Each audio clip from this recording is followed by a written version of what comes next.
Zahir alemde, zahir alemde, ahir aleminde huri isteme. Cehennem cenneti sildim tek bir kalemde. Gerçeği sunmaya piri isteme. Gerçeği demeyen dostuz piri isteme.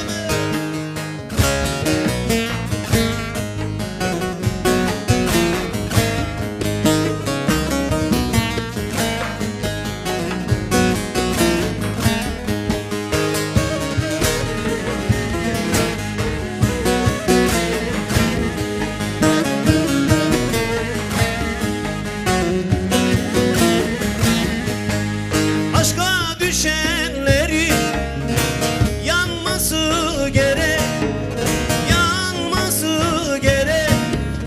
Bülbülün dalına konması gerek. Aşk kokusu cana silmesi gerek.